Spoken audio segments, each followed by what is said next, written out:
I've honestly never been happier to make a video because this symbolizes more than just one video in my mind. This symbolizes the return of the notorious KOP. If you guys don't know, Cop had been battling health issues, been in and out of the hospital for 5 to 6 months, hadn't been able to play WoW and War Within at launch for all of that time. He's back. He is back doing Mythic Plus again, and if you've watched his channel, you know this is reason to celebrate. He has had absolute bangers submitted to me. Some of the best videos on this channel are from Cop's point of view and my review of them, and this one is going to be another great addition to that list. It should be to nobody's surprise that we are back in the Dawnbreaker, though. This key has been a low-key masterpiece. We have seen hilarious moments from Harry, from various viewers sending it in, and even from me. Like, I mean, this dungeon really just produces content this season. I love the start, too, by the way. Very jovial start. They're trying to summon him. He's already inside the dungeon. There's literally 4 people inside the dungeon, and there's somebody out there summoning. We got this fella here. He's going to start a ready check, right? We're going to start the key. It's a good idea. Do a ready check, do a little countdown, get everybody ready. There's not really as much need for it anymore. Like, there used to be people always used to try to, like, pre-pop spells and stuff. Yeah, still do a countdown, make sure everybody's ready. This guy, he can't figure that out, though. He says, fuck, what's the timer again? What's the command for the timer again? /countdown, /pull 10. The druid knows it. Now, I love when Cops send me these videos because he's always sending me, like, a laundry list of things that happen with timestamps, okay? So he says, 3:01, key begins proper, 4:38, tank dies. Love that. Love that. Let's take a look. It's not going to be on this pack, though. This pack is absolutely slaughtering them, though. They're not interrupting the spells. We're getting a lot of casts out, destroying this mage. Look at this mage's health. The mage is not destroying them back, though, perhaps out of solidarity for how much damage he is taking. That's pretty nuts to actually lose to a guardian druid on the first pack of a dungeon. Now, I've heard all different things about tanks in this expansion, and I've heard a lot about bears. People at the beginning of the season were saying, like, bear's the best tank. Then it kind of just changed, I think, when Paladin got a lot of buffs. I don't know. Are bears good? Are they bad? On average, do you think they're strong? Do you think they're squishy? I don't really know, but I think this guy represents what's kind of going on in the tank world right now and what maybe is making low keys so difficult, all right? I think the tank changes themselves did not have as much of an impact as people would like to think they did. I think it's more the situation that we have here. We are going to have our first death of the dungeon, and it's going to lead to absolute calamities. I don't know, like, if, you know, the tank is squishy. I don't know what's going on here. This certainly just looks like he's having trouble gathering the pack. This is actually a pretty hard pack. I always have some trouble with it too, but we're going to die here, and then a bit of a Benny Hill moment occurs here because you're going to actually respawn directly next to these mobs. This is really funny. So pay attention to the health bars. Just stare at the health bars this whole time. We have a full wipe to that pack. Tank gets back, dies again. They're trying to keep them in combat. So Tank's dead. Cop gets back. Guess who's back? Demon Hunter's back. He's dead. Priest is back. Tank's back. Okay, Tank's dead a third time. Just chain dying. And look at Cop's like, hey, I want in on this action. I want to chain die too. So it just walks in. There's literally nobody in combat but Cop. Cop walks in by himself, suicides. I think this doesn't happen commonly anywhere else though, because you don't normally have a respawn directly next to the trash that killed you. This reminds me very much of that Altaldazar clip where the trash was farming them at the start of the dungeon, right? You rarely see 10 deaths to 1 death, basically, right? Because we have a full wipe, and then the tank tries to come back to that wipe and actually just keeps dying, chaining this death over and over again. But is this bear or is this the player? Like, I don't know. We look at the guy's gear, he's sub 600. Usually we also have this conversation where you think like the delves are propagating this problem where people are over geared and they're under experienced and they're doing content that they're not really ready for. But this guy has done a bunch of 2s, not very many. He's done a few keys only, but he's not really geared either. I think he really should be somebody in delves getting some extra gear because this character does look like it's relatively squishy here. I think it's just a relative lack of experience, and I think the tank role at this level, you know, we've demonstrated this in multiple keys now, it could really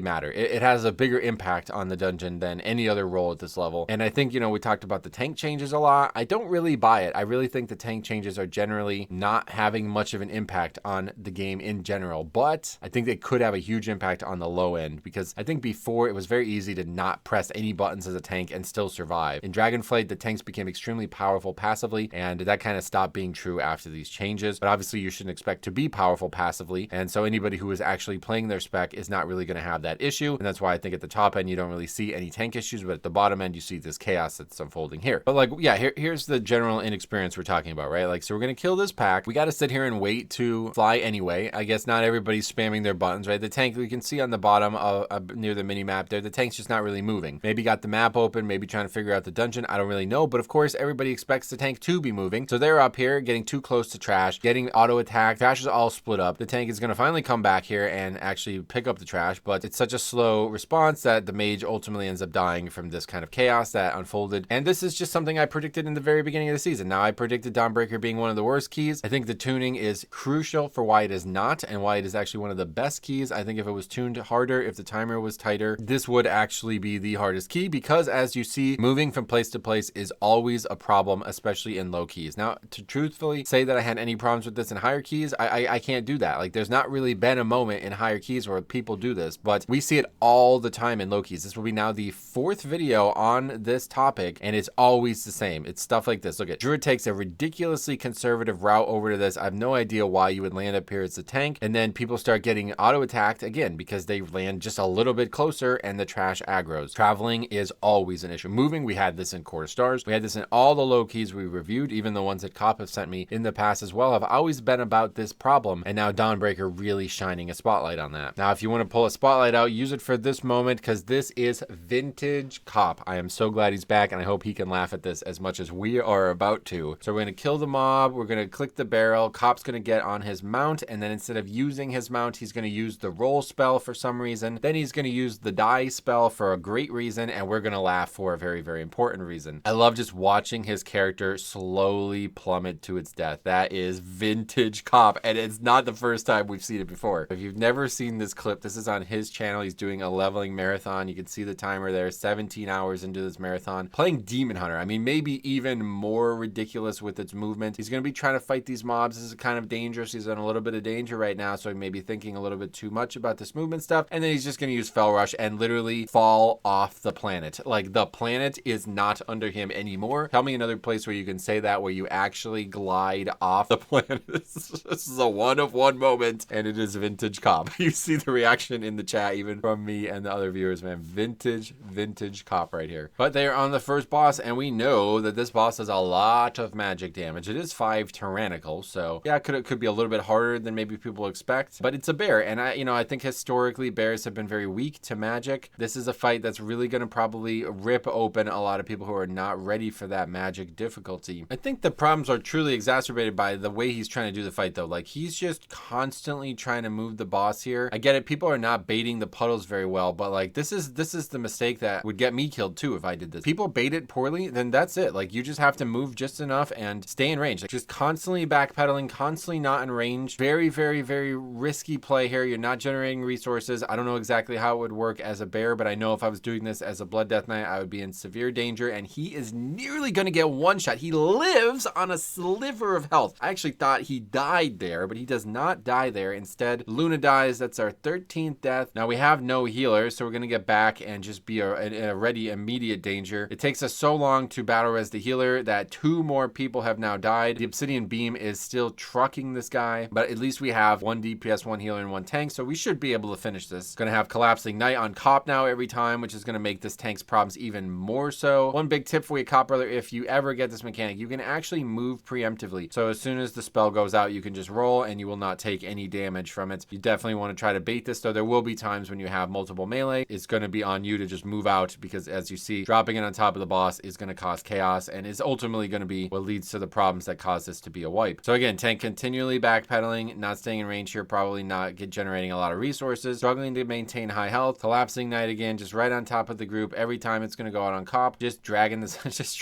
boss just like a craziness. Like, I mean, he literally dies like 20 yards away from this boss. That's pretty nuts. Now, Cop actually says in the post that he said, I should mention at this point that if I had defensive left, I probably could have saved this pull. Yeah, respectable. I don't think you're going to survive that as a DPS no matter what, but yeah, it's possible. 20 million health. I think if they just didn't have that second death to the DPS, if we got the healer battle res a little bit quicker, we would have actually succeeded and not wiped there. Now, in all this chaos, you might not notice something that we haven't really talked about yet this far, right? 19 minutes left on the dungeon, right? The tank's going to actually say one of the funniest things of the whole run right here. He says a very simple phrase, lust. Says lust. Yeah, let's use blood.